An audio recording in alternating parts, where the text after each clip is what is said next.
Student, welcome to my channel and कैसे हैं आप सभी। आज हम लोग न्यू टॉपिक पढ़ेंगे, पार्ट ऑफ स्पीच का एक टॉपिक कंजंक्शन। कंजंक्शन जो कि हर क्लास हर एग्जाम में मोस्टली पूछा जाता है। कंजंक्शन का मीन क्या है और क्या है कंजंक्शन, आइए समझते हैं। What is conjunction? Conjunction is a word which joins two और more than two words, phrases, clause and sentences. अब कंजंक्शन को हम इस तरह से समझेंगे कि कंजंक्शन एक ऐसा वर्ड है जो दो लाइनों को जोड़ता है, दो फ्रेजेस को जोड़ता है, दो क्लॉजेस को जोड़ता है। जैसे मैंने कुछ एग्जांपल्स यहाँ पे दिए हुए हैं, आप देखेंगे ध्यान से। यहाँ पे राइट है, Kamal and Rajat were playing cricket, he is honest but lazy, give me juice और टी। तो ये कुछ ऐसे एग्जांपल्स हैं जो यहाँ पे देखेंगे। ये क्या है? एंड, बट, और, ये तीनों ही क्या है?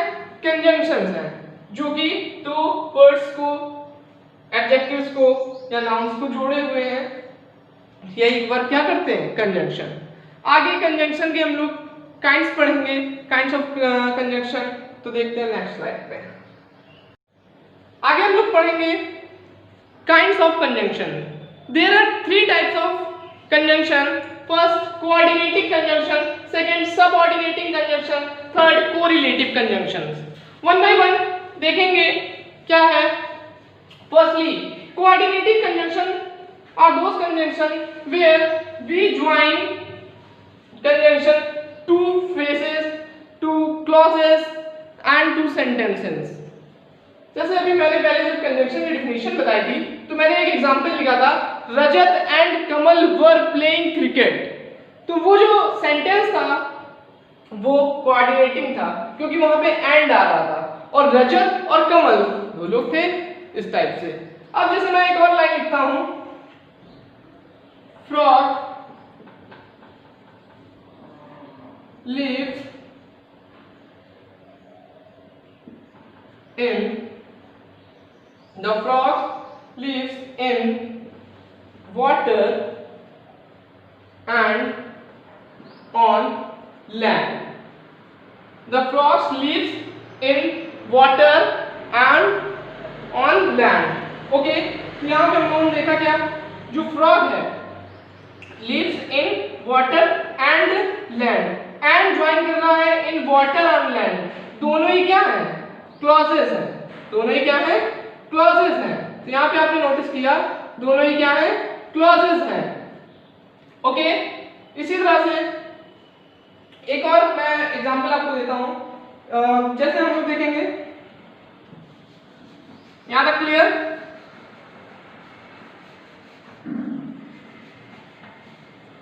मैंने लिखा अखिल is good boy, but Nikhil is bad boy। तो ये जो अखिल इज गुड बॉय है and Nikhil is bad boy है, ये दोनों अलग अलग लाइनें हैं और इनको भी मैंने ज्वाइन किया है कंजंक्शन से। तो सेंटेंस हो गया, क्लॉज हो गया, इस टाइप से हम लोग देखेंगे। तो ये होते हैं कोऑर्डिनेटिंग कंजंक्शंस। यहाँ पे मैंने लिखा हुआ है फैन बॉयज। अब इससे याद रख सकते हो, F means for, A for and, N for nor, B for but, O for or, Y for yet, S for so। ये कुछ कॉमन कोऑर्डिनेटिंग कंजंक्शंस होते हैं जिनका यूज मोस्टली होता है। इनके अलावा भी और कंजंक्शन है, therefore, only, then, less than, still, while।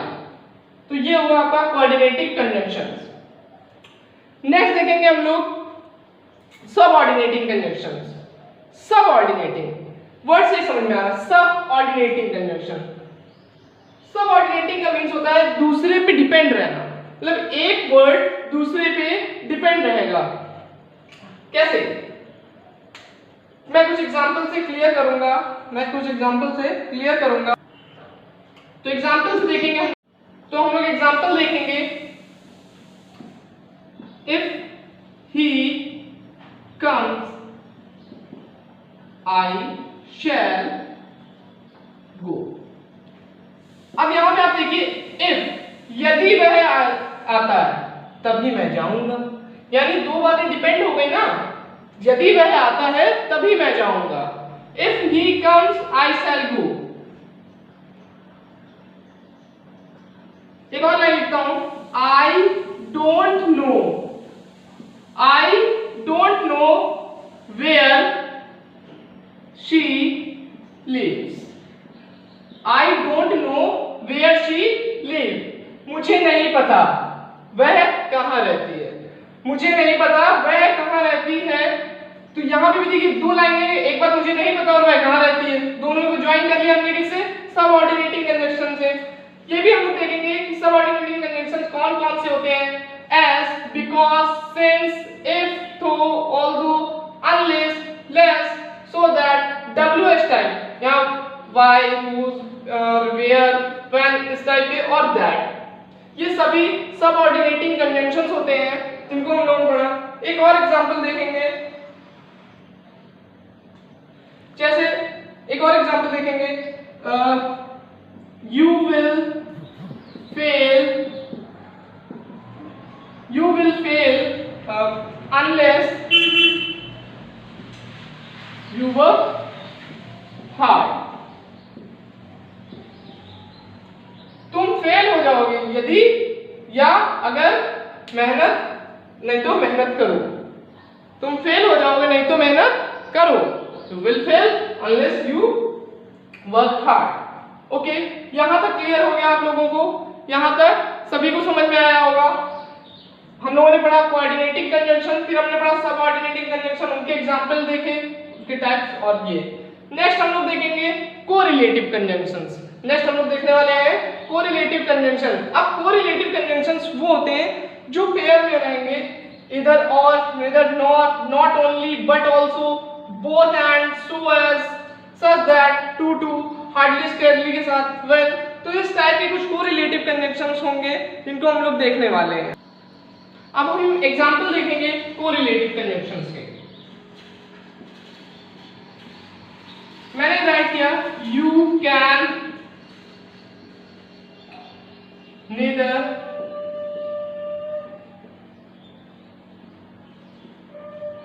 write nor read।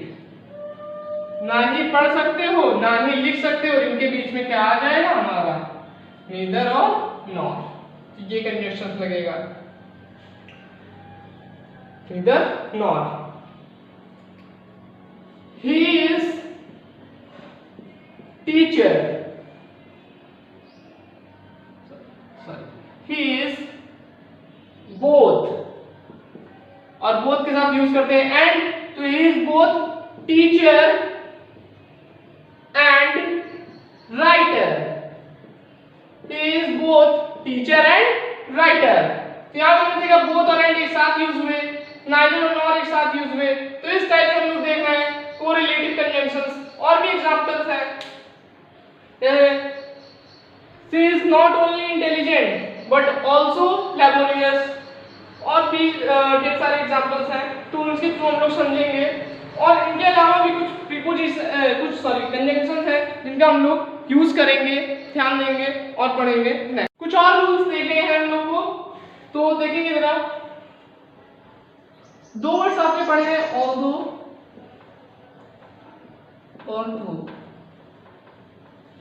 जब भी आप इनको यूज करोगे तो इसके साथ हमेशा येट का यूज होगा, बट का नहीं। कभी कभी आपको लाइन बट दे देगा, उसको करेक्ट करना होगा तो आप बट नहीं यूज करोगे। एक एग्जांपल देखते हैं, उससे समझते हैं।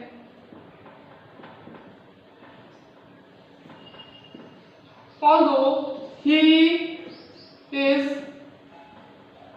poor,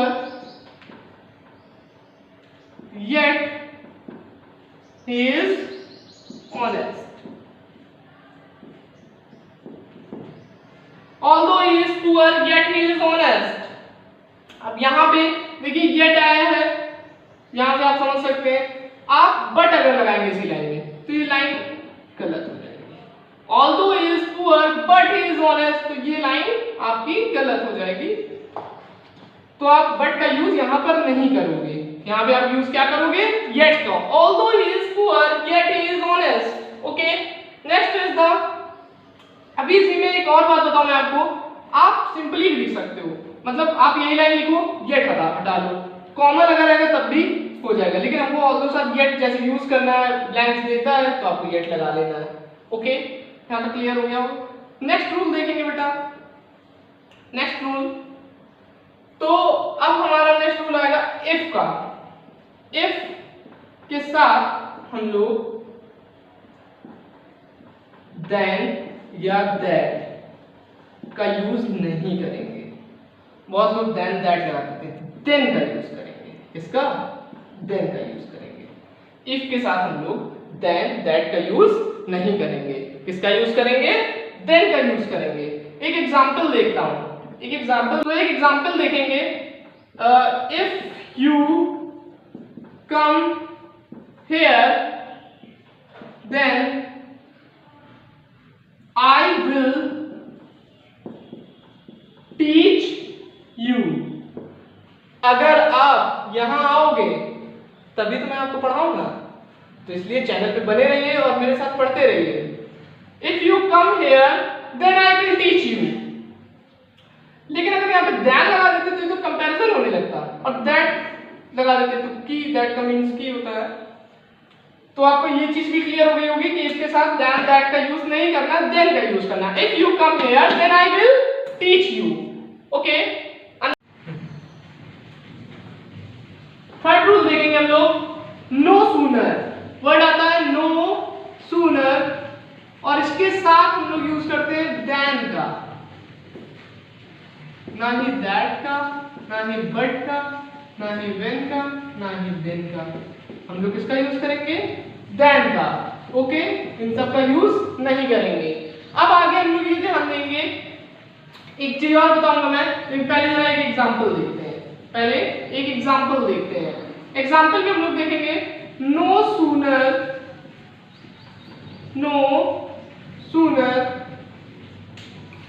does he,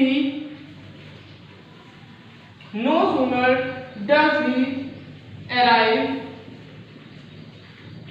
no sooner does he arrive than begin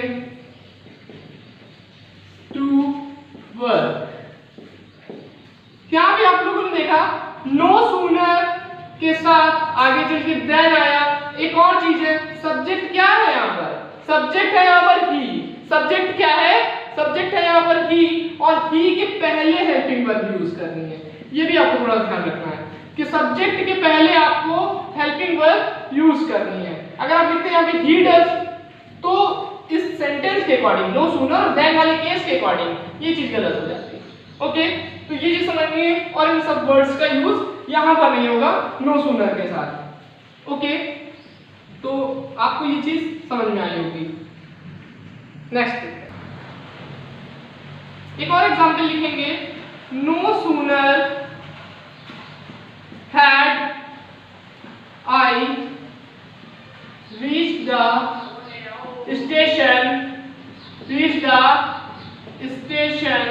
no sooner had I reach the station then the train departed. अब यहां पर भी आप देखोगे नो सूनर के साथ देन का यूज कर रहे हैं हम लोग, नो सूनर के साथ देन का यूज कर रहे हैं, और आई जो कि सब्जेक्ट है उसके पहले क्या यूज किया हमने, had. No sooner had I reached the station then the train departed. तो इन दोनों एग्जांपल से आपको ये वाला केस समझ में आ गया होगा। ओके नेक्स्ट देखते हैं, एक और रूल देखेंगे एज, और इसी के साथ हम लोग इसके साथ ही एक और रूल पढ़ेंगे सो एज। इन दोनों को जरा साथ में देखेंगे, ठीक है। एज सो एज का जब हम लोग सेंस यूज करेंगे, एज का जब सेंस यूज करेंगे तो हम लोग ध्यान देंगे क्या, जैसे मैंने बोला एग्जांपल देखते हैं, एग्जांपल देखेंगे। जैसे मैंने लिखा she is as clever as her friend। As clever as her friend. एक और एग्जांपल देखेंगे, फिर मैं आपको डिफरेंस भी समझाऊंगा क्या होगा।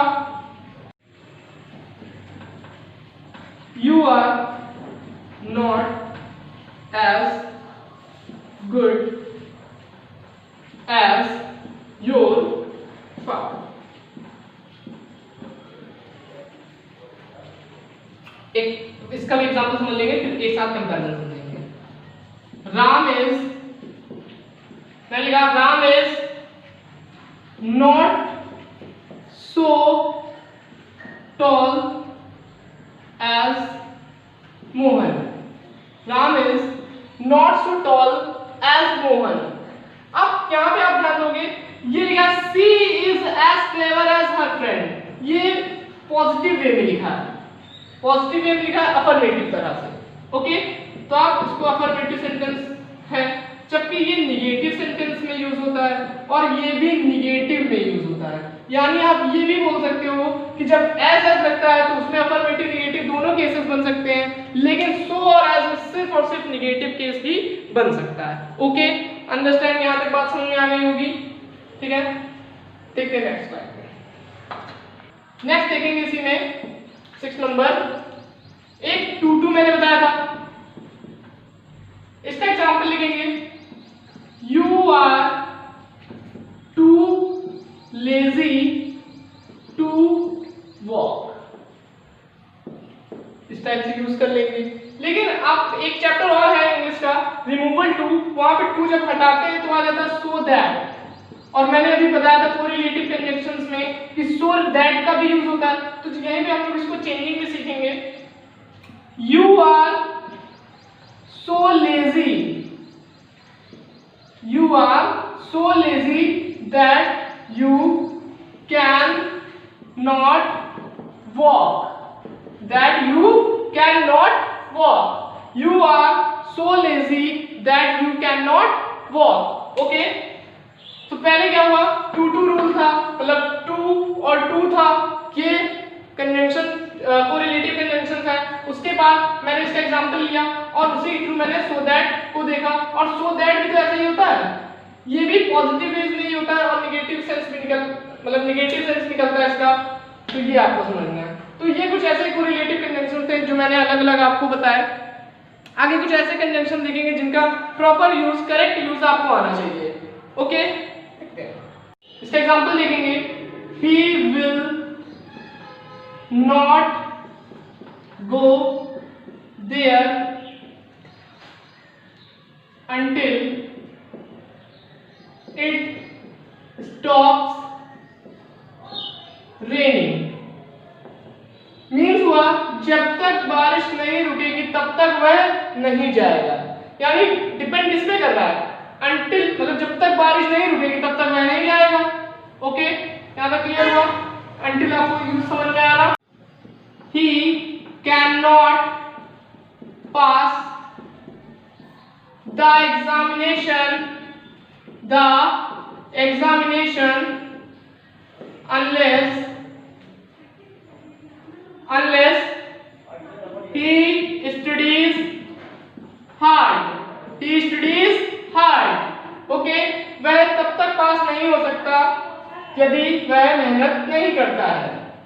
तो आप देखोगे unless इस तरह से यूज होगा।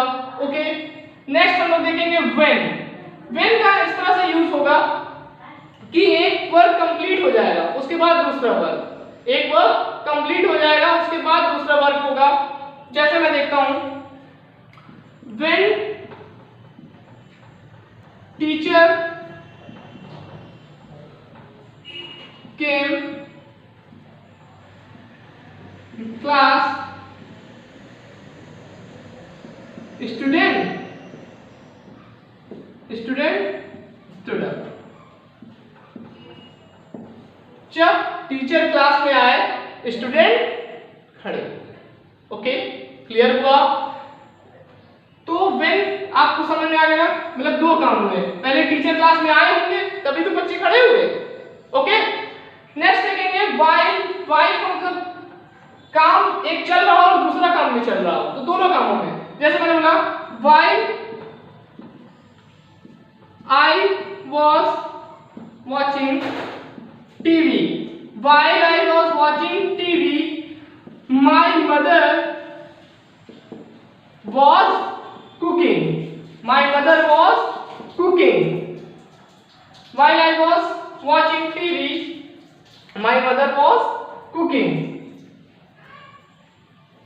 Okay? Okay. एक और देखेंगे लास्ट में लेस्ट। लेस्ट का मीन्स होता है ताकि। जैसे हम लिखेंगे work hard लेस्ट you will fail. नहीं तो भी होता है ताकि या तो नहीं तो जैसे मेहनत करो नहीं तो फेल हो जाओगे, मेहनत करो नहीं तो फेल हो जाओगे। तो ये थे कुछ कंजंक्शन जिनका हम लोगों को प्रॉपर यूज आना चाहिए, इसलिए मैंने इनको अलग अलग आपको क्लियरली समझाया। इसके अलावा और भी कंजंक्शन है जो छोटे मोटे, लेकिन जो मैंने सभी इंपॉर्टेंट कंजंक्शन आपको इसमें कराया है इस वीडियो में, आप देखोगे आपको समझ आएगा। एक दो कंजंक्शन बिकॉज, बट, ये तो जनरल यूज वाले हैं। बिकॉज का यूज करते हैं आपको एक प्रॉपर रीजन जैसे देना होता है। मैंने बोला एक लाइन कि Mukesh is not present in the class, Mukesh is not present in the class because he is ill. यहाँ पे आपने देखा एक प्रॉपर रीजन है, Mukesh is not present in the class because he is ill, क्योंकि वह बीमार है। ओके, होप आपको समझ में आया होगा। ठीक है, अभी ये आपका कन्वेंशन चैप्टर कंप्लीट होता। हम लोगों ने काइंड्स सीखे, कुछ एग्जांपल देखे, कुछ और अलग अलग वर्ड्स देखे, कोऑर्डिनेट, कोरिलेटिव सभी सीखे हैं। आप ये वीडियो आपको कैसा समझ में आया, कैसा लगा, जरूर बताइएगा कमेंट सेक्शन में। और अगर किसी तरह की कोई प्रॉब्लम हो तो वो भी आप मुझसे कहें, मैं उसे सॉल्व करूँगा। और भी कुछ चीज़ नहीं समझ में आई हो तो वो भी जरूर बताएं। और पूरा देखने के लिए धन्यवाद, और अच्छे से पढ़ते रहिए, मेरे साथ बने रहिए, और भी वीडियो मैं बनाऊंगा तो लगे रहिए। Thanks to you all. Video को लाइक करें और अपने फ्रेंड्स के साथ ज़्यादा से ज़्यादा शेयर कीजिए।